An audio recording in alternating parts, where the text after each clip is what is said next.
हरे कृष्णा आप सभी को। आज हम वैशाख मास में केले के वृक्ष की महिमा और कथा। प्राचीन काल की बात है। एक नगर में एक गरीब ब्राह्मण और उसकी पत्नी रहते थे। वे भगवान के परम भक्त थे, परंतु दरिद्रता के कारण वे हमेशा चिंतित रहते थे।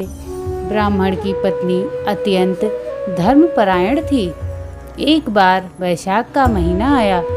उसने सुना था कि वैशाख मास में केले की वृक्ष की पूजा करने और उसे जल से सींचने से भगवान विष्णु प्रसन्न होते हैं और दरिद्रता दूर होती है।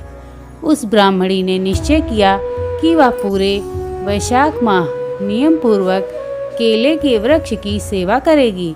वह प्रतिदिन ब्रह्म मुहूर्त में उठती, गंगा स्नान करती या घर पर ही गंगा जल डालकर स्नान करती और फिर लोटे में शुद्ध जल, कच्चा दूध, रोली, अक्षत और पुष्प लेकर केले के वृक्ष के पास जाती।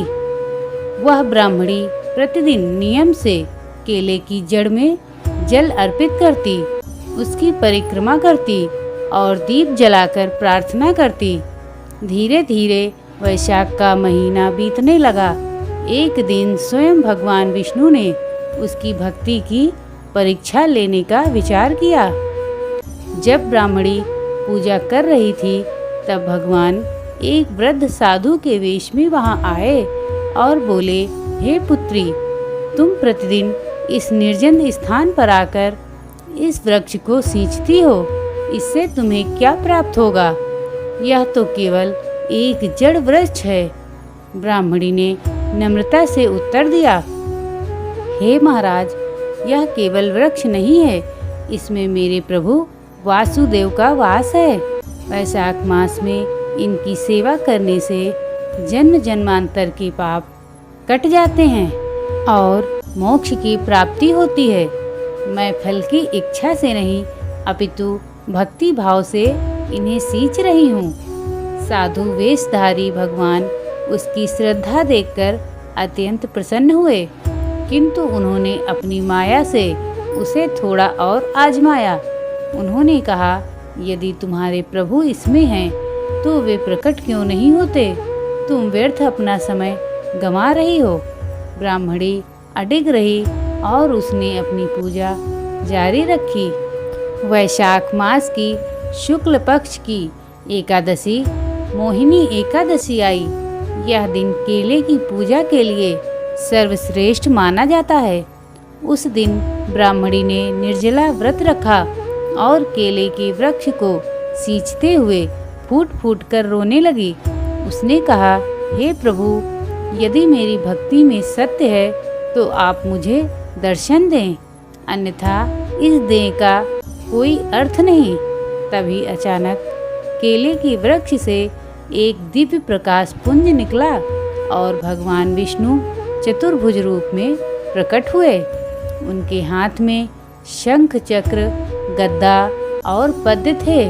भगवान को साक्षात देखकर ब्राह्मणी उनके चरणों में गिर पड़ी। भगवान ने कहा, हे देवी, हम तुम्हारी निष्काम भक्ति और वैशाख माह के नियमों के पालन से मैं अत्यंत प्रसन्न हूँ।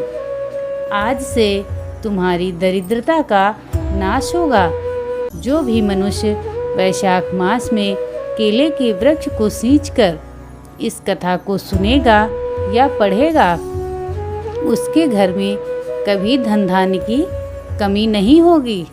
भगवान के अंतर ध्यान होते ही ब्राह्मणी का घर स्वर्ण के समान चमकने लगा। उसके पति जो भिक्षा मांगकर गुजारा करते थे, जब वह घर लौटे तो महल जैसी सुख सुविधाएं देखकर चकित रह गए। ब्राह्मणी ने उन्हें पूरी बात बताई। तब से वह ब्राह्मण दंपति हर वर्ष वैशाख मास में केले की पूजा और दान पुण्य करने लगे। अंतिम समय में उन्हें वैकुंठ धाम की प्राप्ति हुई। वैशाख मास की यह केले सींचने की कथा हमें धैर्य, विश्वास और निरंतरता की सीख देती है। जिस प्रकार ब्राह्मणी ने बिना फल की चिंता किए सूखे वृक्ष को भी अपनी भक्ति के जल से हरा भरा रखा। उसी प्रकार हमें भी अपने जीवन में सत्कर्मों का जल सींचते रहना चाहिए। इति वैशाख मास केले सींचने की कथा संपूर्ण। केले की पूजा का आध्यात्मिक लाभ, बृहस्पति ग्रह की शांति। केले का वृक्ष गुरु बृहस्पति का प्रतीक है। इसे सींचने से कुंडली में गुरु दोष समाप्त होता है। विष्णु कृपा। वैशाख में भगवान विष्णु माधव के रूप में जल में निवास करते हैं, इसलिए वृक्षों को जल देना सीधे प्रभु की सेवा है। संतान सुख। ऐसी मान्यता है कि केले की पूजा से वंश की वृद्धि होती है और संतान संबंधी कष्ट दूर होते हैं। अगर ये आपको कहानी अच्छी लगे तो वीडियो को लाइक और चैनल को सब्सक्राइब कीजिए। धन्यवाद।